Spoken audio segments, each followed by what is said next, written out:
जय वंदे मातरम। सभी को सुप्रभात, प्रणाम।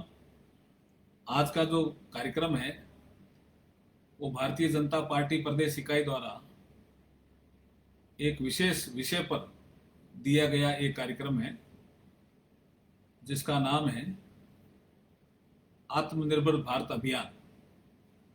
आत्मनिर्भर भारत अभियान ये एक ऐसा प्रोग्राम है जो भारत को आत्मनिर्भर बनाएगा, भारत को सक्षम बनाएगा, भारत को शक्तिशाली बनाएगा, भारत को सशक्त बनाएगा और भारत को विकसित राष्ट्र बनाएगा और भारत को विश्व राजनीति में शिखर पर पहुंचाएगा। ये इस तरह का एक प्रोग्राम जो माननीय प्रधानमंत्री जी ने हम सबको दिया है। 12 मई 2020 का जो राष्ट्र के नाम संदेश है प्रधानमंत्री जी का, वो अपने आप में अद्भुत है। बहुत से विषयों को वो टच करते हैं 12 मई 2020 के राष्ट्र के नाम संदेश में, लेकिन एक बहुत बड़ा विषय देते हैं, वो है आत्मनिर्भर भारत अभियान। कोरोना जैसी वैश्विक महामारी और इन परिस्थितियों में प्रधानमंत्री जी का राष्ट्र के नाम ये संदेश ये इंगित करता है कि प्रधानमंत्री जी के अंदर जो राष्ट्र नेतृत्व की क्षमता है, सही समय पर सही निर्णय लेने की जो क्षमता है, वो दर्शाता है। आपने देखा होगा कि कोरोना वैश्विक महामारी के लक्षण जब भारत में 7 जनवरी 2020 से दिखने लगे, तभी से ही प्रधानमंत्री जी ने टास्क फोर्स बना दी, ग्रुप ऑफ मिनिस्टर बना दिया, इंपावर्ड कमिटीज बना दी। बहुत से देश चिंतन ही कर रहे थे, तब तक प्रधानमंत्री जी ने एक्शन लेने शुरू किए और यही परिणाम रहा कि जब तराजू में तोला प्रधानमंत्री जी ने इस विषय को, तो एक तरफ जिंदगी थी और दूसरी तरफ आजीविका थी। प्रधानमंत्री जी ने जिंदगी को ज्यादा महत्व दिया और ये कहा कि जिंदगी रहेगी तो आजीविका हम कमा लेंगे। भारतीयों में वो ताकत है, भारतवर्ष में वो ताकत है, भारत के लोगों में टैलेंट है, इनहेरेंट पावर है। इसलिए पहले हम जिंदगी बचाने का काम करेंगे।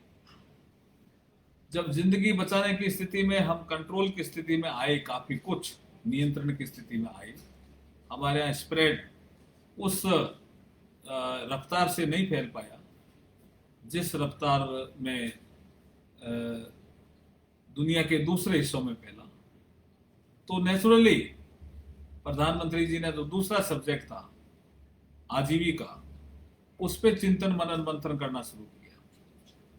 और जब आजीविका पे चिंतन मनन मंथन करना शुरू किया और सभी राज्यों के मुख्यमंत्रियों से वार्ता करनी शुरू की, हमारे मंत्रिमंडल के मंत्री परिषद के जो उनके सहयोगी, उनसे जब वार्ता करनी शुरू की, तो प्रधानमंत्री जी ने नौकरशाह जो इस दिशा में अच्छा सोचते हैं, उनके भी इंपावर्ड ग्रुप बनाए।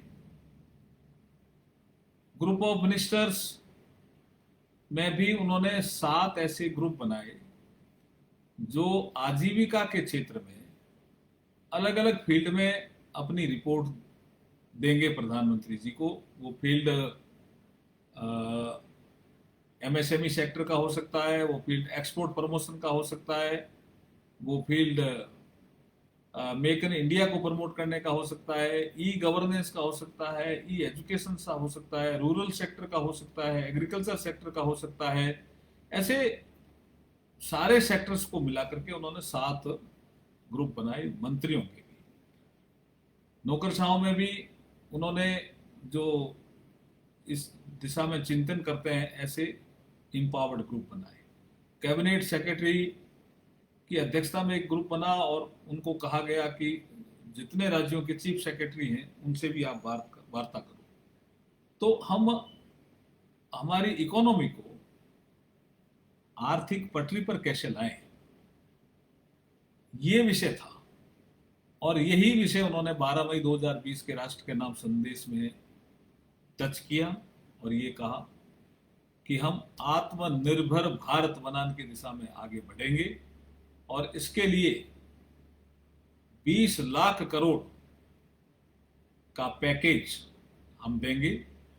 और उसकी डिटेल में जानकारी वित्त मंत्री जी ने पिछले जब से 12 मई के बाद 13, 14, 15, 16, 17 मई तक 5 दिन तक लगातार प्रेस कॉन्फ्रेंस करके निर्मला सीतारमण जी ने भी और हमारे वित्त राज्य मंत्री है अनुराग ठाकुर जी ने भी इसकी जानकारी प्रेस कॉन्फ्रेंस के माध्यम से पूरे देश के नागरिकों को दी। संसार में भी जहां भारतीय या जो इंटरेस्ट भारत में रखते हैं उनको दी कि हमारा पैकेज आत्मनिर्भर भारत बनाने में किस तरह से सहयोग करेगा। साथियों, ये आलोचना हो सकती है, कांग्रेस के कुछ लोग आलोचना कर भी रहे हैं सोशल मीडिया में। और पहले तो कांग्रेस के लोगों ने कहा, जब प्रधानमंत्री जी ने लॉकडाउन करने के बाद 1.70 लाख करोड़ का जो पैकेज घोषित किया, पीएम गरीब कल्याण पैकेज, उसमें भी उन्होंने मजाक उड़ानी शुरू की। जब उनको लगा कि ये तो पैकेज बहुत अच्छा धरातल पे उतर रहा है, तो उन्होंने अपने माध्यम से उसको भुनाने की भी कोशिश की। पैसा भारत सरकार का, लेकिन राज्यों ने ये सोचा कि हम बांट रहे हैं, इसलिए मुख्यमंत्रियों के फोटो लगाना, जहां कांग्रेस शासित राज्य है या जहां गैर बीजेपी सरकारें हैं, वहां उन्होंने ऐसा किया कई जगह। लेकिन फिर भी प्रधानमंत्री जी ने कहा कि हमें देश को आगे बढ़ाना है, इसलिए इस समय कोई राजनीति नहीं करें। फिर भी कांग्रेस लगातार इस विषय पे 1.70 लाख करोड़ पे भी राजनीति की। उसके बाद ये 20 लाख करोड़ का पैकेज आया, उसमें भी राजनीति की। कांग्रेस की ही डिमांड थी पहले तो कि कम से कम जीडीपी का 5% होना चाहिए। ऐसे कहा, क्योंकि जो 1.70 लाख करोड़ को कांग्रेस ने, जो हमारी जीडीपी की साइज है, जीडीपी की साइज 200 लाख करोड़ है, तो उसमें जब उन्होंने गुणा भाग करने की कोशिश की तो उन्होंने कहा ये तो 1% भी नहीं आ रहा है, 0.9% है। ऐसी मीडिया में आलोचना शुरू हुई। और अब जब 20 लाख करोड़ का कर दिया तो 2-3 दिन तो कांग्रेस को ये समझ में नहीं आया हम करें क्या। फिर उन्होंने पी चिदम्बरम, जो पहले वित्त मंत्री रहे हैं कांग्रेस के, आर्थिक मामलों के, उनको कांग्रेस को लगता है कि भी जानकार है, तो उनको शुरू किया। और उन्होंने कहा कि इसमें लॉन्च ज्यादा है। क्या हो गया? तो इससे हम देश के नागरिकों को इंपावर्ड बना रहे हैं। ये तो है ही नहीं कि ये पैकेज नहीं है। और फिर वो बजट के आंकड़े लाए। ये समझ में नहीं आ रहा है कि बजट के आंकड़ों में आप क्या करते थे। आपके 13-14 का बजट आपने ही पेश किया पीछे देश को। आप 16 लाख, 16.5 लाख से ज्यादा नहीं गए। हम बजट को भी 30 लाख करोड़ तक ले गए हैं। और इस पैकेज में हम 20 लाख करोड़ का पैकेज दे करके और जनता को इंपावर कर रहे हैं, हर नागरिक को आगे बढ़ाने का काम कर रहे हैं। इसमें क्या पीड़ा है? तो फिर भी भारतीय जनता पार्टी भी देश को आगे बढ़ाना चाहती है, लेकिन पॉलिटिकल पार्टी भी है। तो पॉलिटिकल पार्टी है तो पॉलिटिकल जो विषय उठते हैं उनका जवाब पॉलिटिकल तरीके से दिया जाना चाहिए। ये विषय भी हमारे जेब में रहता है। जैसे हमारे राष्ट्रीय अध्यक्ष जी ने कहा, जेपी नड्डा जी ने, कि सेवा करना हमारा काम है, लेकिन हम उसका पॉलिटिकल इंपैक्ट भी देखेंगे, क्योंकि we are a political party. इसलिए जो आत्मनिर्भर भारत अभियान है, इसमें 2-3 पक्ष हैं। पहले तो मैं ये कहना चाहता हूं कि ये जो सोच है, इसको इस दृष्टि से समझना पड़ेगा कि नैरेटिव प्रधानमंत्री जी ने एक सेट कर दिया, एक एजेंडा सेट कर दिया। ऐसा नहीं है कि इस देश में जब स्वतंत्रता संग्राम आंदोलन चल रहा था तब भी ग्राम स्वराज्य नाम का विषय चर्चा में रहता था। भारत आत्मनिर्भर बने, किस सेक्टर में बने, ये विषय कुछ लोग लिखते थे, लेकिन ग्राम स्वराज्य विषय रहता था। उस समय विषय यही था कि पहले देश को आजाद कराए। उसके बाद जब देश आजाद हो गया तो पूरे संसार में दो धाराएं चल रही थी। आर्थिक दृष्टिकोण से हम कह सकते हैं, एक धारा थी पूंजीवाद को लेकर के। कुछ राष्ट्र पूंजीवाद में विश्वास करते थे, कैपिटलिस्ट जो लोग कहलाते थे, कैपिटलिज्म जिसको बोलते हैं। और कुछ देश थे जो साम्यवाद में विश्वास करते थे। ये दो धाराएं मुख्य थी, और राजनीतिक दृष्टिकोण से भी ये दो धाराओं में पूरा संसार बटा हुआ था। लेकिन एक राजनीतिक दृष्टिकोण से भी जो धारा आई वो थी नॉन अलाइंड मोमेंट, गुट निरपेक्ष देशों की। लेकिन उसमें आर्थिक सोच का विषय नहीं था कि हम किसी गुट के साथ नहीं है, that was a political call. लेकिन आर्थिक चिंतन दो दिशाओं में चल रहा था, साम्यवाद और पूंजीवाद। और भारतीय जनता पार्टी के जो हम 1980 में भारतीय जनता पार्टी के रूप में आए, लेकिन भारतीय जनसंघ के रूप में हम 1951 से ही इस पटल पर हैं, राजनीतिक पटल पर हैं और प्रमुख दल के रूप में हैं। उस समय हमारे जो पंडित दीनदयाल उपाध्याय जी ने एक चिंतन दिया, एक सोच दिया। उस समय जो गैर कांग्रेसी लोग थे वो सोचते थे कि भाई ये पूंजीवाद भी ठीक नहीं है और साम्यवाद भी ठीक नहीं है, लेकिन बीच में कभी कभी समाजवाद जैसा आर्थिक चिंतन भी आ जाता था। लेकिन डॉक्टर राम मनोहर लोहिया जी और पंडित दीनदयाल उपाध्याय जी और ऐसे बहुत से लोगों ने चिंतन करके और ये कहा कि भारत के अनुरूप कोई धारा होनी चाहिए, भारत के अनुरूप धारा होनी चाहिए। तो उस चिंतन में जो पंडित दीनदयाल उपाध्याय जी ने चिंतन किया वो एकात्म मानव दर्शन का चिंतन आता है। वो साम्यवाद के पक्ष का भी नहीं है, पूंजीवाद के पक्ष का भी नहीं है, लेकिन वो भारतीय समाज के अनुरूप उस पक्ष का। उस समय लोगों ने ज्यादा ध्यान नहीं दिया, लेकिन ज्यों ज्यों भारतीय जनता पार्टी की सरकारें बनती गई, जैसे 1977 में जब सरकार बनी राजस्थान में, भरूच सिंह जी शेखावत जी हमारे मुख्यमंत्री रहे, तो उन्होंने अंत्योदय शुरू किया। एकात्म मानव दर्शन के आधार पर बहुत से विषय भी ध्यान में लाए गए, क्योंकि समाज है, व्यक्ति है, समाज है, राष्ट्र है, इन सबका विकास। और उसमें भी सब में एक तरह की एक चित्ती है जिसका जिक्र करते हैं, एक थॉट है वसुधैव कुटुंबकम का, जिसका जिक्र प्रधानमंत्री जी ने भी 12 मई 2020 के भाषण में किया है। तो वो भारतीय दर्शन के अनुरूप ही आत्मनिर्भर भारत अभियान की एक संकल्पना है, एक कल्पना है। अब इसमें कांग्रेस के लोग जो, जब प्रधानमंत्री जी ने एजेंडा ही सेट कर दिया तो प्रधानमंत्री जी की आलोचना कैसे करें। तो कांग्रेस के लोगों ने, जो नेहरू जी ने एक भाषण दिया था कोई गुड़गांव में 1955 में, अब वो भाषण जो दिया था उसका कोई उल्लेख किया किसी ने कि ये तो नेहरू जी के भाषण का ही कॉपी है, जबकि ऐसा है नहीं।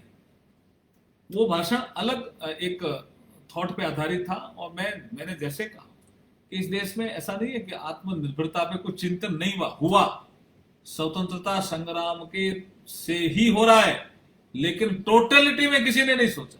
टोटलिटी की बात कर रहा हूं। कभी कृषि के क्षेत्र में आत्मनिर्भर बनने की बात करी, कभी कोई और क्षेत्र में आत्मनिर्भर बनने की बात करी, लेकिन इन ऑल सेक्टर हम आत्मनिर्भर बनेंगे, ये सोच हमारे प्रधानमंत्री जी नरेंद्र मोदी जी ने 12 मई 2020 को दिया कि कोरोना संकट के बाद जब हम आर्थिक पटरी को तेजी से दौड़ाएंगे, रफ्तार तेज करेंगे, तो भारत आत्मनिर्भर बनने की दिशा में आगे बढ़ेगा और भारत आत्मनिर्भर बन जाएगा। उसमें भारत में ये क्षमता है और ये पैकेज उसी की दिशा में है। तो मैं फिर कहना चाह रहा हूं कि इस पैकेज में बहुत सी चीजें हैं।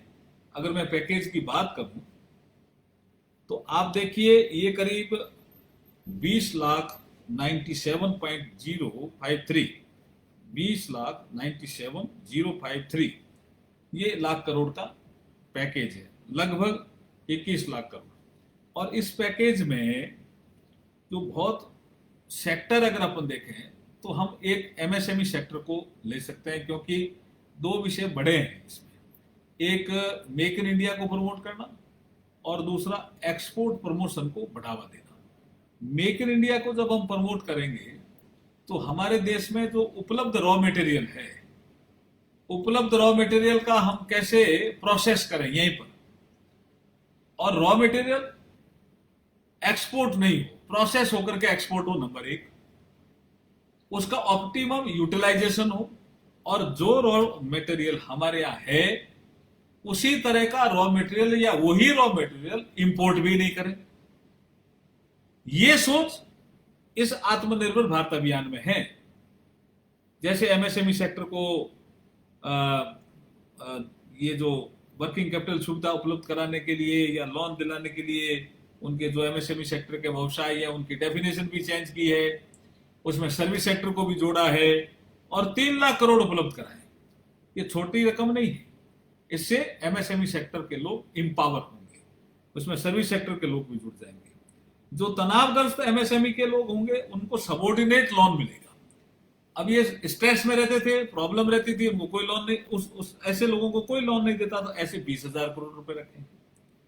और एमएसएमई के लिए फंड ऑफ फंड्स, कई बार फंड्स ऑफ फंड्स की जरूरत पड़ती है एमएसएमई सेक्टर को, जो एनपीए हो जाते हैं या जिनको लोन लेने के समय इक्विटी की जरूरत पड़ती है, तो फंड्स ऑफ फंड्स के लिए भी 50,000 करोड़ रुपए रखें। और ये जो चीजें रखी है इसमें एनबीएफसी और एचएफसी और एमएफआई माइक्रो फाइनेंस इंस्टीट्यूट, इनके लिए विशेष लिक्विडिटी प्लान के लिए 30,000 करोड़ रुपए रखे हैं। और एनबीएफसी, एचएफसी, एमएफआई के देताओं के लिए आंशिक क्रेडिट गारंटी स्कीम, इसके लिए 45,000 करोड़ रुपए रखे हैं। तो ये एमएसएमई सेक्टर के जितने भी आप के इनपुट हैं, जहां जहां भी एमएसएमई सेक्टर को जरूरत पड़ रही है, प्रॉब्लम आ रही है, उसके लिए ये इतने पैसे रखने के बाद भी कोई आलोचना करे तो मुझे लगता है वो खाली आलोचनाओं के लिए ही आलोचना कर रहे हैं, वो विषय को गंभीरता से समझ नहीं पा रहे। क्योंकि प्रधानमंत्री जी के इस आत्मनिर्भर भारत अभियान के 3 पिलर हैं, रिफॉर्म, परफॉर्म और ट्रांसफॉर्म। ये भारत को तेजी से आगे बढ़ाना चाहते हैं, तो रिफॉर्म भी इसका एक पार्ट है। अब आप कहेंगे कि एमएसएमई सेक्टर में क्या रिफॉर्म की? एमएसएमई सेक्टर में मैं कहता हूं कि जैसे एसेंशियल कमोडिटी एक्ट 1955 का है। अब 1955 से एसेंशियल कमोडिटी एक्ट है, मर्जी आवे तब कुछ लोग इंस्पेक्टर राज को बढ़ावा देने के लिए या जिनकी नीयत खराब हो जाती थी, वो लोग क्या करते थे कि स्टॉक की सीमा लगा देते थे। मैं जैसे बीकानेर से आता हूं, हमारे यहाँ पे भुजिया बनता है और वो मोठ का भुजिया है, मोठ की दाल का। अब जैसे एसेंशियल कमोडिटी एक्ट में स्टॉक सीमा लगा देते हैं तो व्यापारी उससे ज्यादा मोठ रख नहीं सकता। जब वो नहीं रख सकता तो मोठ चला जाता है हरियाणा या दिल्ली, और वहां से दाल बन करके, क्योंकि वहां मोठ कोई खाता नहीं है, तो वहां से दाल बन करके, और यहां बीकानेर में जो भुजिया बनते हैं उनमें वापिस वो दाल काम आती है। तो ये सर्किट किसी ने नहीं तोड़ा आज तक। ये 1955 का है एसेंशियल कमोडिटी एक्ट। लेकिन ये विषय जब गया, हमने कहा साहब ये तो बहुत एक कॉम्प्लेक्स, जिसको हम कहते हैं कि ये हम कहते हैं कि प्रोसीजर को हम सिंप्लीफाई करेंगे, ये it is a complicated procedure, और इससे भ्रष्टाचार भी बढ़ता है, व्यापारी भी तकलीफ में पाता है, किसान जो मोठ उत्पादन करता है तकलीफ में पाता है, और उसके बाद दाल बनती है दिल्ली में और कई जगह, और वापस फिर बीकानेर में बिकने के लिए आती है। ऐसे एक सेक्टर का मैंने उदाहरण दिया मोठ का, तो ऐसे कई सेक्टर हैं जिसको प्रधानमंत्री मोदी जी ने आत्मनिर्भर भारत अभियान में टच किया है। अब आप ये सिस्टम खराब नहीं था कि मोठ तो हमारे नोखा में और बीकानेर के डूंगरगढ़ और लूणकरणसर में हो, जहां सैंड ड्यून्स हो, टीबे हो, वहां मोठ होता है, कम बरसात में होता है, और मोठ का ही भुजिया स्वादिष्ट होता है, और ये विषय सबको पता भी है। लेकिन असेंशियल कमोडिटी एक्ट में आपका स्टॉक लिमिट लगते ही मोट वो व्यापारी इससे ज्यादा रख नहीं सकता, तो मोट चला जाता था दिल्ली और हरियाणा के माध्यम से दिल्ली के आसपास की मिलों में, वहां दाल बन करके और वापिस फिर आता तो बीकानेरी था, आता तो बीकानेरी था। ऐसे बहुत से विषय हैं, ऐसे बहुत से विषय हैं। और जैसे इसमें भी प्रधानमंत्री जी कई बार कहते हैं भाई लोहा यहां होता है, आयरन और आयरन और यहां होता है, और ये प्रोसेस होने के लिए जापान जाता है। जब जीपी सीट बन करके आती है, बीपी सीट बन करके आती है, तो वो इंडिया में जो बनती है उससे सस्ती क्यों है? ये विषय किसी ने टच नहीं की। ये है आत्मनिर्भर भारत अभियान कि आयरन और यहां अवेलेबल है और उसको प्रोसेस होकर के जीपी सीट या बीपी सीट गांव में जो बक्से बनते हैं या और कई काम आते हैं उसमें, तो फिर ये या वो प्रोसेस, ट्रांसपोर्ट की कॉस्ट भी लगती है, फिर प्रोसेस भी होता है, फिर भी यहां करके हम जो बनाते हैं उससे सस्ता। इसका मतलब क्या? इसका मतलब यह है कि हमारे यहां कुछ न कुछ यहां गड़बड़ थी, प्रोसीजर कॉम्प्लिकेट हो, या एक्सपोर्ट परमिशन प्रमोशन काउंसिल है उनके नियम ठीक नहीं हो, या जो डीजीएफटी है उनके कोई कानून ठीक नहीं हो, या हमारे कोई और सिस्टम में कोई गड़बड़ हो, ये सारे विषय को ठीक करने का काम, यही आत्मनिर्भर भारत है। लोहा बाहर नहीं जाना चाहिए। भारत में कोयला भारत में, और जब भारत में कभी कोयले की जरूरत पड़ती थी तो कोयला हम इंपोर्ट करते थे। क्यों भाई? अब कुछ लोग, कांग्रेस के लोग कहते हैं कि हमने भी कभी आत्मनिर्भर भारत के बारे में सोचा था। ये नहीं सोचा था जी, आपने ऐसा नहीं सोचा कभी। आई एम चैलेंजिंग यू, आपने ऐसा कभी नहीं सोचा कि कितने इनपुट हैं, जहां जहां काम करने की जरूरत है। ये जितने भी प्रोसेसिंग है, इस प्रोसेसिंग में जहां जहां हर्डल थी, उन सारे हर्डल को दूर करने का जो काम किया वो प्रधानमंत्री मोदी जी ने किया। इसलिए ये जो आत्मनिर्भर भारत अभियान है, ये अपने आप में इंपॉर्टेंट है। इसको कोई ये कह दे कि ये तो कभी नेहरू जी ने भी सोचा था, तो फिर लोहा यहां से क्यों जाता था प्रोसेस होने के लिए बाहर, और क्यों सीट बन करके यहां आती थी? ये कोयला हमारे यहां था, फिर भी कोयला हम बाहर से क्यों इंपोर्ट करते थे? ऐसे बहुत से चीजें हैं। जैसे मैं पोटास का उदाहरण दूं, ये पोटास ये यूरिया में काम आता है, रॉ मटेरियल है पोटास यूरिया का, और यूरिया हमारे देश में खपत लगातार बढ़ रही है, सबको पता है। और कुछ प्लांट बंद थे, वो मोदी जी के आने के बाद शुरू हुए। नीम कोटेड यूरिया किया तो उसका ब्लैक हो रहा था, वो रुका। लेकिन फिर भी ये जब इसमें घुसे तो भाई पता चला क्या बात है साहब, हमारे पास पोटास नहीं। पता चला पोटास तो उपलब्ध है देश में, लेकिन जो ये टेक्नोलॉजी है एक्सप्लोर करने की और प्रोसेसिंग की, वो टेक्नोलॉजी यूज करने वाले अलग हैं, माइनिंग वाले अलग हैं, और प्रोडक्शन वाले अलग हैं। ये तीनों साइलों में सोचते हैं, अलग अलग। जब साइलों में सोचते हैं तो ये ऐसा कर नहीं सकते। तो अब इसमें आत्मनिर्भर भारत अभियान में ये कहा कि माइनिंग एक्टिविटी में एक्सप्लोरेशन और प्रोसेसिंग, प्रोडक्शन, ये सारे लोग, माइनिंग एक्टिविटी, ये सारे एक आदमी भी कर सकता है। इनके रूल्स बदल दो तो हो गया रिफॉर्म। ये रिफॉर्म हो गया। अब कोयले में आपका कैप्टिव पावर प्लांट है, कैप्टिव पावर प्लांट में आपका कोयला बच गया, आपने कोयले की लीज ली, और आपने लीज है आपके पास, कोयला भी है, और उसका सोलर पावर प्लांट या जो आपको बनाना था, थर्मल पावर प्लांट, या जो भी आपको प्लांट बनाना था नहीं बन पाया, कमी रहेगी, जो भी है, कोयला पड़ा है। अब उस कोयले का आप क्या करो? तो कहते नहीं वो तो आपकी लीज है, आपके पास है, आप कुछ नहीं कर सकते। नो, ये जो चेंजेस हैं वो इस मोदी जी ने किए हैं इसमें आत्मनिर्भर भारत अभियान में। जो पड़ा हुआ है वो भी काम आ सकता है, और भी कोई इसमें कोई यूज लेकर के, चाहे प्राइवेट आदमी भी उसमें कोयले को प्रोसेस करके भारत में कुछ प्रोसेस करे तो वो किसी के काम आ सकता है। वही आत्मनिर्भर भारत अभियान है कि कोयला हमारे यहां, लेकिन उसका पूरा उपयोग भी नहीं, और जरूरत होने पर हम इंपोर्ट करें। ये भारत आत्मनिर्भर भारत नहीं था। अब आत्मनिर्भर भारत बनेगा कि हमारे यहां जो कोयला है पूरा का पूरा इंडिया में यूज होना चाहिए। ये प्रोसेस, पोटास हमारे यहां है, 70 के दशक से ही पता चल गया था पोटास है। बट हमारे पास टेक्नोलॉजी नहीं थी। जब टेक्नोलॉजी आई तो ये अलग अलग शैलों में सोचने वाले लोग आगे नहीं आगे बढ़ा।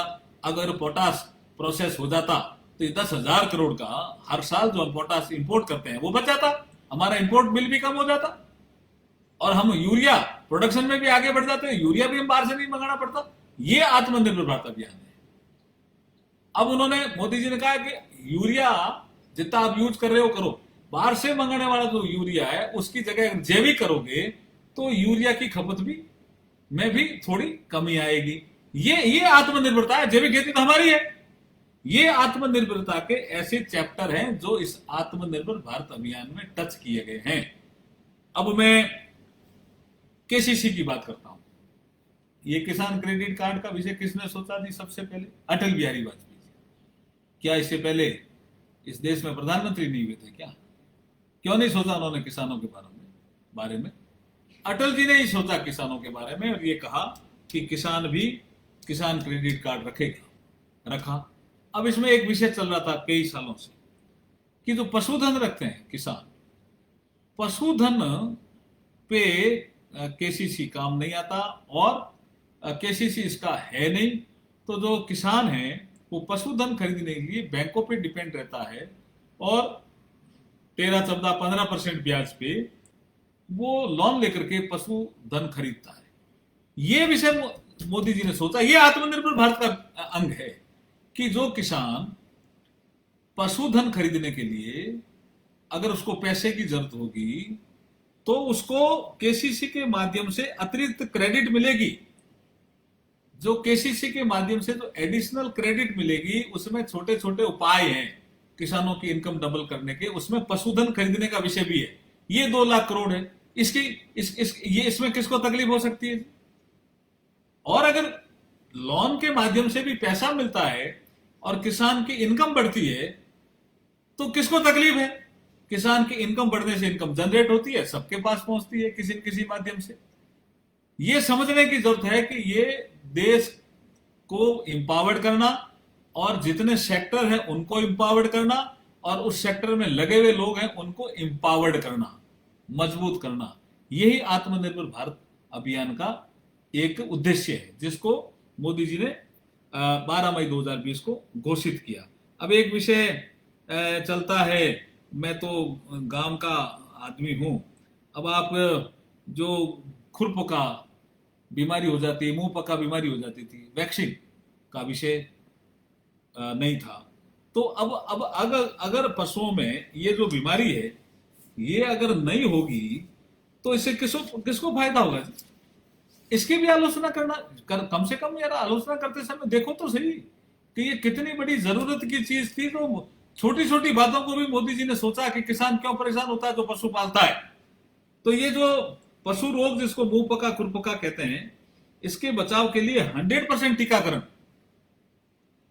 के लिए अगर 13,343 करोड़ रुपए रखे हैं तो ये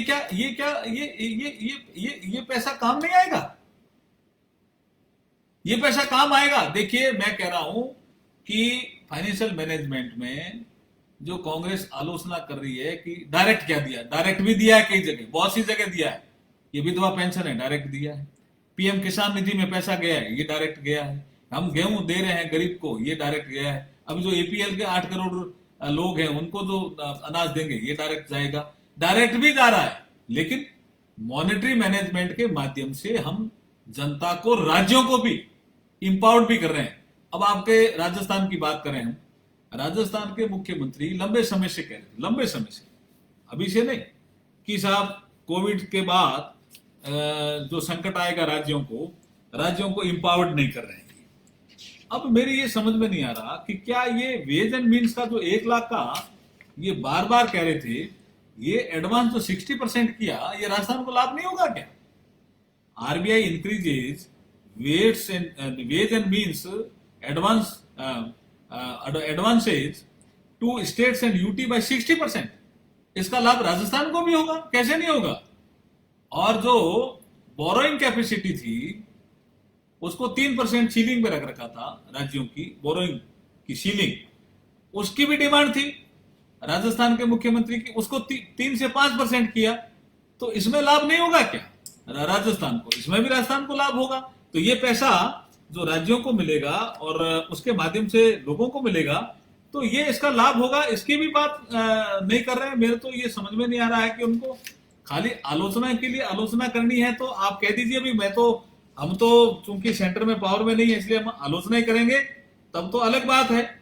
अदरवाइज अदरवाइज इनको सोचना चाहिए कि कितना बड़ा इन्होंने इस दिशा में, हमारे प्रधानमंत्री जी ने काम को आगे बढ़ाया है और हर राज्यों को भी इंपावर्ड किया है और नागरिकों को भी इंपावर्ड किया है।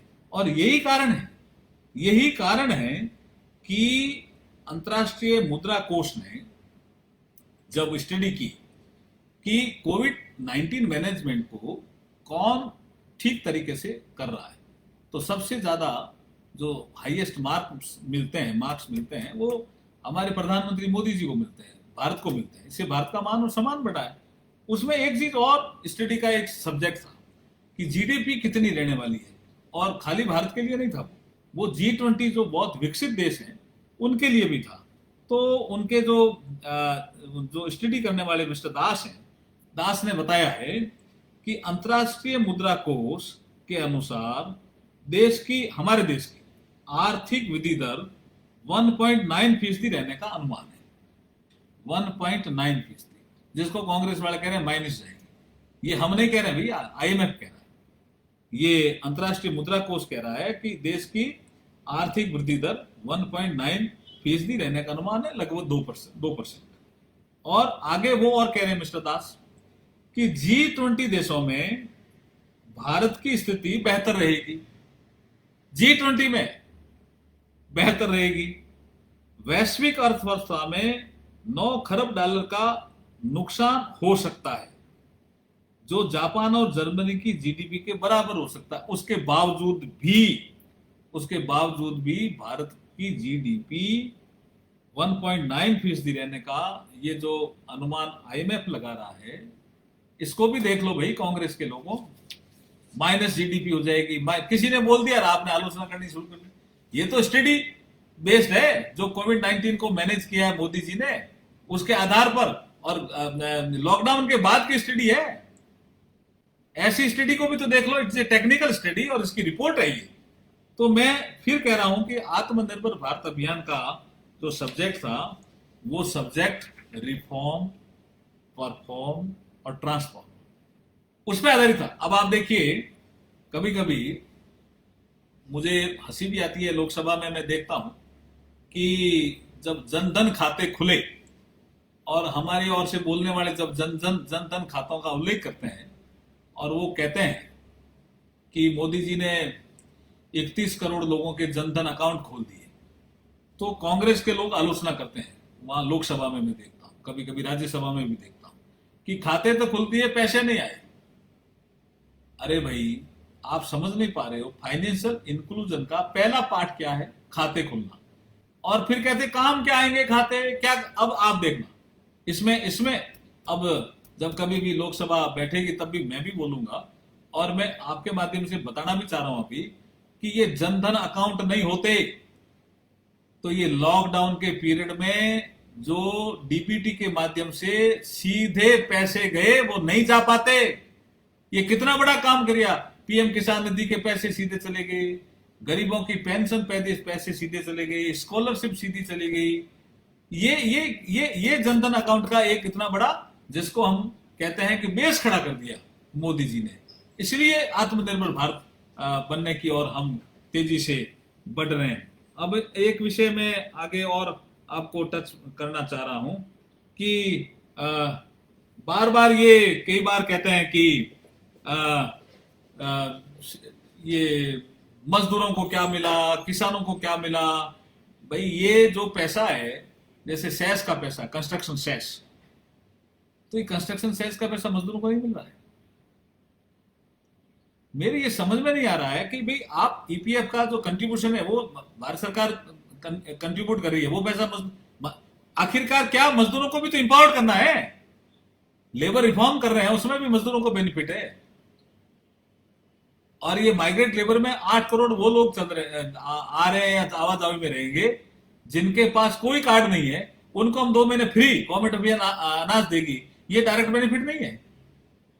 ये सब विषय हमें जनता के बीच में ले जाने हैं और जनता के बीच में ले जा करके ये कहना है कि सारे विषयों को टच किया है। ये जो माइग्रेंट लेबर में जो 8 करोड़ लोग थे जिनके पास कोई कार्ड नहीं था उसको टच किया। स्ट्रीट वेंडर का जो विशेष रेडी लगाने वाले, खूमचा लगाने वाले, ये जो ठेला लगाने वाले, उनको टच किया। ये मुद्रा में जिन्होंने पहले लोन लिया शिशु मुद्रा 50,000 तक, उनका 2% इंटरेस्ट सबवेशन किया। आवास में भी आवास भी टच किया। केसीसी का मैंने पहले जिक्र किया। फिशरीज को टच किया। टॉप से टोटल जो सब्जी और ये जो दूसरी चीजें होती है खराब होने वाली जो आइटम है उनको टच किया। Agri infrastructure fund 1 lakh crore का, इसको टच किया। एनिमल हस्बेंड्री इंफ्रास्ट्रक्चर 15,000 करोड़ का, इसको टच किया। हर्बल खेती को बढ़ावा दिया। मधुमक्खी पालन को बढ़ावा दिया। विजिबिलिटी गैप फंडिंग है उसको बढ़ावा दिया। नरेगा में आवंटन एक्स्ट्रा किया। ये क्या चीजें हैं? ये यही दर्शाते हैं कि इस जो 20 लाख करोड़ का जो आर्थिक पैकेज है उसके माध्यम से भारत आत्मनिर्भर बनने की ओर तेजी से बढ़ गया। और यही कारण है कि आप कितनी चाहे आलोचना करो, जनता इसको पसंद कर रही है। जनता खाली पसंद ही नहीं कर रही है, जनता ये कह रही है कि जो कोऑपरेटिव बैंक है उनके माध्यम से जो नाबार्ड को दिला, किसान भी वो कह रहे हैं नहीं ये बहुत अच्छा काम किया है कि नाबार्ड के माध्यम से लिक्विडिटी बढ़ गई है। सीसीबी और जो पीएलडीबी और ऐसे जो कोऑपरेटिव बैंक है उनके माध्यम से। ये बहुत से ऐसे इशू है, कोऑपरेटिव सेक्टर हो, एग्रीकल्चर सेक्टर हो, एनिमल हस्बेंड्री का सेक्टर हो, एमएसएमई सेक्टर हो, हर सेक्टर में इस काम को प्रधानमंत्री जी ने आगे बढ़ाया है। इसलिए हम प्रधानमंत्री जी का धन्यवाद भी देते हैं। और आपको भी मैं कहूंगा कि जो आदमी जैसी जानकारी रखता है और जितनी जानकारी की उसको लगता है कि ये इस विषय में मुझे जानकारी है, जैसे कोई आदमी पशुधन की जानकारी रखता है तो पशुधन में ये केसीसी की सुविधा मिलेगी। 4% रेट ऑफ इंटरेस्ट में लोन मिलेगा। इससे वो पशु खरीद पाएगा और अपनी इनकम बढ़ा पाएगा। तो इसका एक अच्छा वीडियो बना करके और उसको वीडियो के माध्यम से प्रधानमंत्री जी का वेलकम करना चाहिए। कोई भी कार्यकर्ता भारतीय जनता पार्टी का या राष्ट्रवादी विचारों से जुड़ा हुआ कोई भी नागरिक प्रधानमंत्री का वेलकम कर सकता है कि भी आपने इस पशुओं की ये खुरपका मुंह पका ये बीमारी होती थी और किसान परेशान होता था क्योंकि इंफ्रास्ट्रक्चर एनिमल हस्बेंड्री का इतना नहीं था, कई बार कंपाउंडर नहीं आता था, पशु की डेथ हो जाती थी। अब 100% टीकाकरण होने से खुरपका और मुंह पका की जो बीमारी होगी इससे पशु मरेगा नहीं। तो ये एक ऐसा पशु के लिए जीवन दान है। और जब पशु के लिए जीवन दान है तो किसान की इनकम भी उसे बढ़ेगी और किसान की जो दूसरे पैरामीटर है डेवलप होने की वो भी बढ़ेंगे। ये इसी से तो भारत आत्मनिर्भर बनेगा। यही तो आत्मनिर्भर बनने की जो कड़ियां हैं, जहां कड़ियों में कमी थी उसको दूर किया है। अभी एक मैं किसी का सुन रहा था आर्टिकल, देख भी रहा था, सुन भी रहा था टीवी पे कि एमएसएमई सेक्टर में जो परेशान हो जाते हैं उनके लिए मोदी जी क्या कर रहे हैं। अरे भाई, दिवालिया जो कानून है उस कानून को 1 साल के लिए डेफर कर दिया। अरे भाई, पूरे पैकेज को देख तो लो। आप पूरे पैकेज को देखोगे तो लगेगा कि आईबीसी कोड में भी चेंज कर दिया है, असेंशियल कमोडिटी एक्ट में भी बदलाव कर दिया है। ये बदलाव नहीं देख रहे हैं, आलोचना करने के लिए कुछ न कुछ। भाई, अगर आपको ये आलोचना करने के लिए आलोचना करनी है तो आपका स्वागत है। अदरवाइज इस पैकेज में बहुत सी चीजें हैं हर सेक्टर के लिए। और कांग्रेस के लोगों को भी देश को आगे बढ़ाने का चिंतन में उनको शरीक होना चाहिए, मोदी जी के इस अभियान में सम्मिलित होना चाहिए। क्योंकि ये तो देश को आगे बढ़ाने का आत्मनिर्भर भारत अभियान है ना, किसी व्यक्ति को आगे बढ़ाने का नहीं है, किसी पार्टी को आगे बढ़ाने का नहीं है। ये तो देश को आत्मनिर्भर बनाने का है। और देश को जब आत्मनिर्भर बनाने की बात आती है तो देश में हम सब रहते हैं, सब मिलकर के इसमें सहयोग करें। जहां आपको लगे कमी है, ठीक है, आप बताएंगे तो सुधार भी करेंगे। ये प्रधानमंत्री जी ने कई बार भी कहा है कि जहां भी कमी नजर आती है तो हम सुधार भी करेंगे। लेकिन खाली आपको आलोचना करनी है और भाई हम तो आलोचना ही करेंगे, तो ये विषय ठीक नहीं है। इस समय कोरोना महामारी से हमें लड़ना भी है और लड़कर के इस जंग को जीतना भी है और जीत करके ये बताना है पूरे संसार को कि भारत तेजी से आगे बढ़ गया है और तेजी से जब भारत आगे बढ़ेगा तो भारत आत्मनिर्भर होने पर ही तेजी से आगे बढ़ेगा हर सेक्टर में। अब आप देखिए, एक विषय कभी कभी आता है कि गवर्नेंस में मोदी जी क्या चेंज करने वाले हैं। मैं आपको बताना चाहता हूं कि ई गवर्नेंस एक ऐसा सब्जेक्ट है जिसको मोदी जी ने आने के बाद 2014 से तेजी से बढ़ाया। डीबीटी हो, किसी के जैसे आपका टीवी है, टीवी का रिचार्ज का सिस्टम है, बैंक से आपकी किस्त भरने का सिस्टम है, पानी बिजली के, ये सब ई गवर्नेंस के पार्ट है। लेकिन आने वाले समय में ई गवर्नेंस और तेजी से बढ़ेगा। जब ई गवर्नेंस और तेजी से बढ़ेगा तो जो एडमिनिस्ट्रेशन है ये फेसलेस हो जाएगा। फेसलेस मतलब जैसे इनकम टैक्स में कोई किसी की इंक्वायरी कर रहा है तो उस व्यापारी को पता नहीं चलेगा मेरी इंक्वायरी कौन कर रहा है। फेसलेस एडमिनिस्ट्रेशन, तो फेसलेस एडमिनिस्ट्रेशन होगा, उसमें भ्रष्टाचार भी कम हो जाएगा। भ्रष्टाचार कम होगा तो जो वो पैसा बचेगा वो भी प्रोडक्शन में काम आएगा, वो भी देश की उन्नति में काम आएगा। वो काम आएगा तो नेचुरली वो जो आदमी है जिसके पास भ्रष्टाचार देने के लिए पैसा वो रखता था, अभी मुझे तो क्या करूं, सिस्टम ही ऐसा, मुझे तो देना पड़ेगा, वो जो बचेगा पैसा वो भी आत्मनिर्भर भारत अभियान, ये फेसलेस जो एडमिनिस्ट्रेशन है वो तेजी से करप्शन को कम करेगा, तेजी से। आज जो किसान सम्मान निधि में सीधा पैसा चला गया, अगर सीधा नहीं जाकर के और राज्यों के माध्यम से और वैसे किसी के माध्यम से, किसी एजेंसी के माध्यम से जाता तो 100% पहुंच जाता क्या। मैं कांग्रेस के मित्रों को बताना भी चाहता हूं कि आपके ही प्रधानमंत्री थे, सिस्टम था ये खराब, आपके ही प्रधानमंत्री थे राजीव गांधी, जिन्होंने कभी कहा था कि हम 100 रुपए यहां से भेजते हैं तो 15 पैसा पहुंचता है फील्ड में, 85 पैसे बीच में कोई खा जाता है। ये प्रधानमंत्री मोदी जी हैं जिन्होंने ये तय किया है कि मैं जो 100 रुपए भेजूंगा वो 100 रुपए सीधे के सीधे बेनिफिशियरी तक पहुंचे। यही ई गवर्नेंस है, यही गुड गवर्नेंस है। ये भी आत्मनिर्भर भारत बनाने की दिशा में एक महत्वपूर्ण कड़ी है जिसको मोदी जी ने मजबूत करने का काम किया है। और भ्रष्टाचार जब कम होगा और जो कानून में जो अड़चने आ रही है वो जब ठीक हो जाएगी तो देश में वो ताकत है, देश के एमएसएमई सेक्टर के लोगों में वो ताकत है, देश में रॉ मटेरियल भी उपलब्ध है जिसका मैंने जिक्र किया, चाहे कोई सेक्टर ले लो, कोई सेक्टर ले लो जिसका जिक्र किया। अब एक आलोचना कई दिनों से, 2-4 दिनों से हो रही है कि ये पीएसयू कोई ले लेगा, पीएसयू में निजीकरण हो रहा है। भाई निजीकरण की शुरुआत किसने की? हमने तो की नहीं थी। 91 में कौन थे शासन में? ये कौन लाया? लिबरलाइजेशन, ग्लोबलाइजेशन, प्राइवेटाइजेशन, ये कौन लाया? कौन लेकर के आया भाई? कांग्रेस के शासन में लेके आए।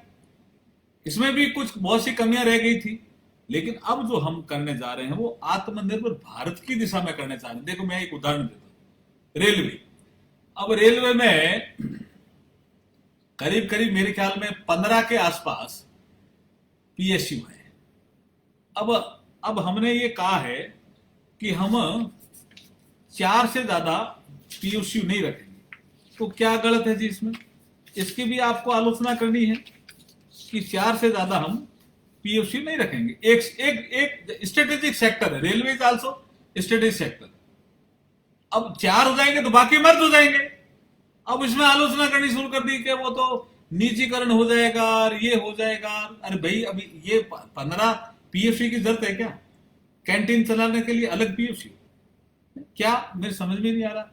पैसेंजर सुविधा के लिए अलग पीएसयू क्या है विषय? तो इतने पीएसयू की जरूरत कहां थी? अब किसी को कोई एडजस्ट करना है, किसी को कोई लगाना है कहीं, तो मेरी समझ में नहीं आता। अभी ये स्ट्रेटेजिक सेक्टर है, आपका कोल है, पावर है, टेलीकॉम है, रेलवे है, पेट्रोलियम है, इसमें ये बात कही गई है कि इसमें सार्वजनिक उद्यम तो रहेंगे ही, लेकिन ये जो स्ट्रेटेजिक सेक्टर है उसमें उद्यमियों की संख्या 1 से 4 तक रहेगी। तो रेलवे में सपोज करो आज 15 ये रेलवे स्ट्रेटेजिक सेक्टर और उसमें 15 है, 15 में 4 हो जाएगी, तो काम ठीक होगा कि नहीं होगा बताइए? सिंप्लीफिकेशन हो जाएगा। नहीं तो अभी कोई एक पीएसयू निर्णय करता है, दूसरा पीएसयू कहता है ये मेरे हित का नहीं है, वो निर्णय मानता ही नहीं, वो मानता ही नहीं है। तो ऐसा निर्णय करने से क्या फायदा? जैसे मैं उदाहरण देता हूं, कैंटीन का एक पीएसयू रेलवे का, वो क्यों निर्णय कर लेता है? एम्यूनिटी से जुड़ा हुआ एक पीएसयू, वो कहता नहीं नहीं ये मेरे हित में नहीं, वो नहीं मान। रेलवे रेलवे डिपार्टमेंट के दो पीएसयू दोनों ही लड़ते हैं, और फिर कभी कभी लड़ते लड़ते इतने आगे बढ़ जाते हैं कि कोर्ट में चले जाते हैं।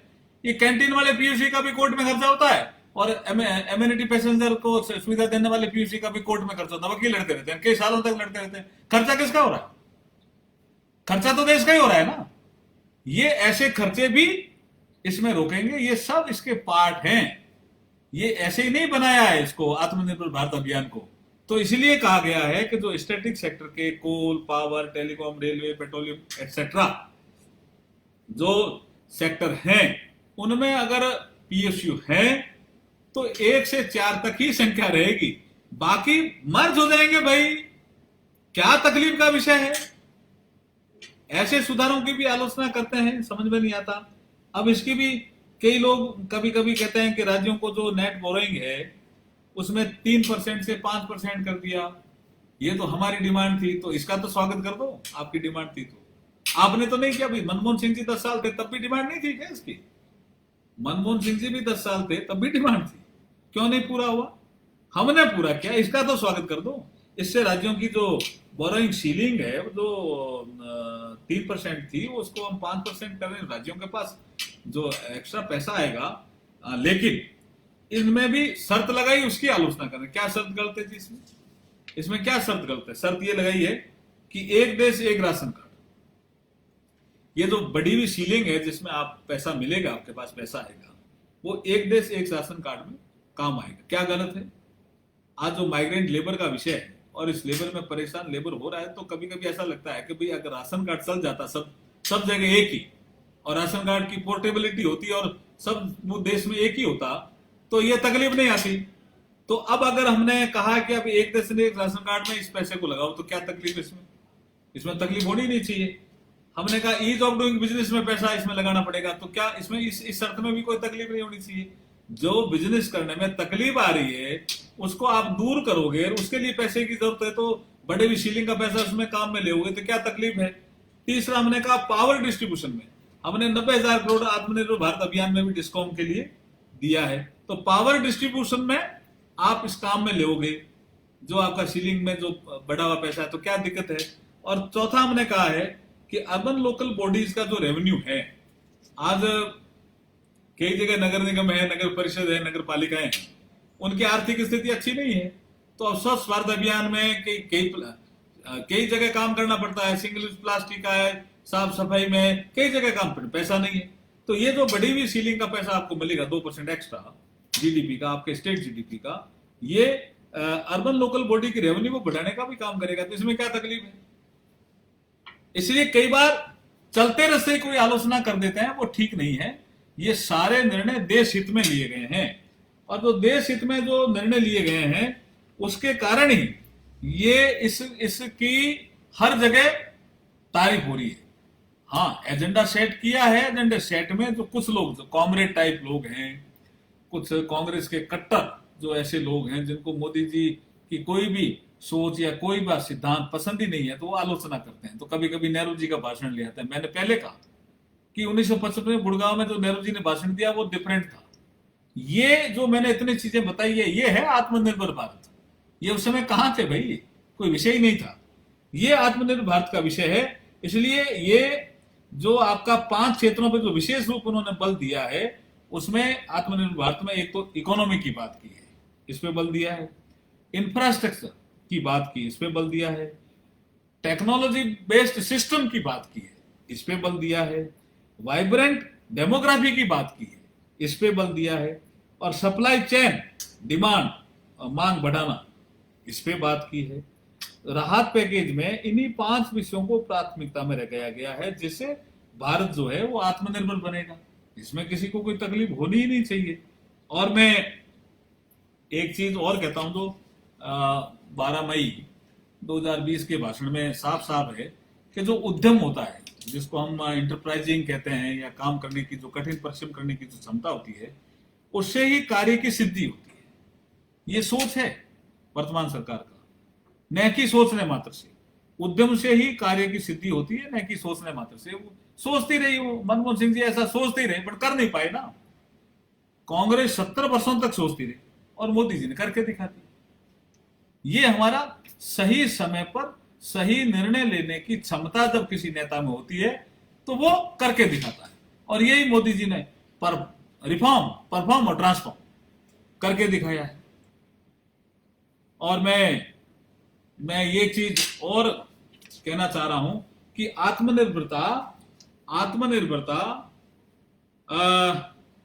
खाली स्वावलंबन की दिशा में बढ़ेगी। वो जो एक आलोचना कुछ लोग कर रहे हैं कि लोकल को वोकल करेंगे तो ग्लोबल को छोड़ देंगे क्या। मैंने अभी जैसे आपको बताने की कोशिश की, लोकल को क्या वोकल करना। जैसे कोयला हमारे यहाँ होता था, हम इंपोर्ट करते थे, वो नहीं करना है। कोई हमारी कोई चीज है बहुत अच्छी, उसको हमें यूज करना है। जैसे हमारा, जैसे ये गमछा है, ये मैंने पहन रखा है, हमें इसको वोकल करना है कि ये हमारा गमछा बहुत उपयोगी है। अगर चेहरे पे मक्खी बैठ जाए तो हाथ लगाने के बजाय हम ऐसे करके उड़ा सकते हैं, ये हमारा मल्टीपर्पज है। तो इसको अगर हम लोकल करें तो दिक्कत क्या है। हमें जो चीज हमारे यहां बन सकती है, हमारे यहां रॉ मटेरियल उपलब्ध है, वो हम बाहर से मंगाएं तो गड़बड़ है। लेकिन उसको कई लोग ऐसे आलोचना कर रहे हैं, लोकल को ग्लोबल, लोकल को वोकल कर रहे हैं क्या ग्लोबल। अरे भाई, ग्लोबल में जो हमारी जरूरत होगी, हम ग्लोबल में भी जो कॉपरेशन की जरूरत हमें होगी या उनको होगी, वो हम लेंगे। लेकिन जो चीज हमारे पास उपलब्ध है और जो हमारी कंपनियां कर सकती है, अगर बाहर से इन्वेस्टमेंट आएगा, बाहर के लोग होंगे, और लेकिन भारत में वो इन्वेस्टमेंट करेंगे, भारत को रॉ मटेरियल को प्रोसेस करेंगे, उसमें मनाही थोड़ी है, उसमें कोई मनाही नहीं है। लेकिन जो एक बहुत बड़ी अड़चन थी, अगर 5-10 करोड़ का कोई टेंडर होता था तो चाइनीज कंपनी आकर के उसमें पार्टिसिपेट कर जाती थी, हमारी कंपनियां देखती रह जाती थी और चाइनीज कंपनी सस्ता माल बेच जाती थी। को जीएफएनआर उसमें अलाउ करता था कि लोवेस्ट बिड किसकी है। अब इसको उन्होंने हमारे आत्मनिर्भर भारत में टच किया और हमने कहा कि 200 करोड़ से नीचे जो भी प्रोक्योरमेंट का बिड होगी, उसमें विदेशी कंपनियां भाग ही नहीं ले सकती, डिसअलाउ कर दिया उनको। तो क्या ये आत्मनिर्भर बढ़ने की दिशा में नहीं है।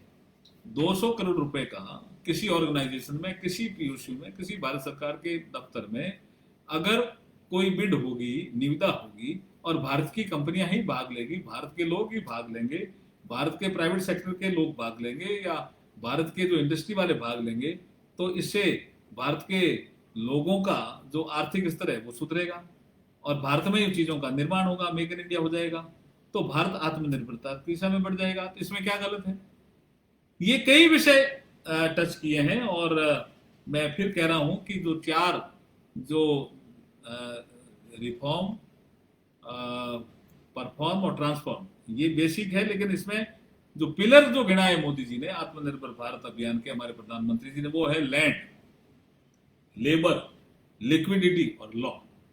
और इन चारों क्षेत्रों में भी सुधार किया, इस पैकेज में भी सुधार किया है। आप देखेंगे कि इस पैकेज में सुधार किया, इसलिए पैकेज अपने आप में महत्वपूर्ण है। और एक चीज जो प्रधानमंत्री जी ने कही है वो मैं कह करके मेरी बात को समाप्त करूंगा। फिर मुझे कहा गया कि कुछ क्वेश्चन भी होंगे, तो मैं क्वेश्चन लेने के लिए भी तैयार हूं। जैसे प्रधानमंत्री जी ने स्वयं कहा, अपने इस भाषण में भी कहा 12 मई 2020 को, मैं फिर बार बार दोहराता हूं, फिर बार बार कहता हूं कि 12 मई 2020 का भाषण बहुत ही इंपॉर्टेंट भाषण है आत्मनिर्भर भारत अभियान के लिए भी और भारत को विकसित राष्ट्र बनाने की दिशा में भी आगे बढ़ने के लिए भी। और स्वयं प्रधानमंत्री जी ने कहा कि आत्मनिर्भर का अर्थ आत्म केंद्रित नहीं, मानव केंद्रित है। वसुधैव कुटुंबकम, विश्व कल्याण के लिए है। ये जो भाव है आत्मनिर्भर का, इस भाव को हमें आगे बढ़ाना है और जो भी अच्छे कदम उठाए हैं उसका वीडियो जारी करके हमें वेलकम करना है। आपने सबने मेरी बात को ध्यानपूर्वक सुना, उसके लिए मैं आप सबको बधाई देता हुआ, शुभकामना देता हुआ और भारतीय जनता पार्टी के शीर्ष नेतृत्व को बधाई और शुभकामनाएं देता हुआ, आभार प्रकट करता हुआ कि उन्होंने मुझे ऐसा अवसर प्रदान किया, मैं मेरी वाणी को विराम देता हूं। बहुत बहुत धन्यवाद। भारत माता की जय। वंदे मातरम।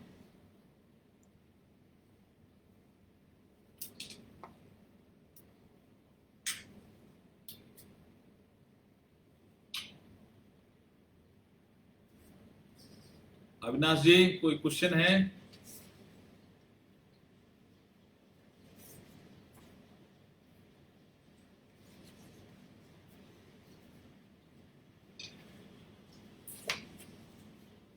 अविनाश जी, कोई क्वेश्चन है? नहीं तो फिर समाप्त करें।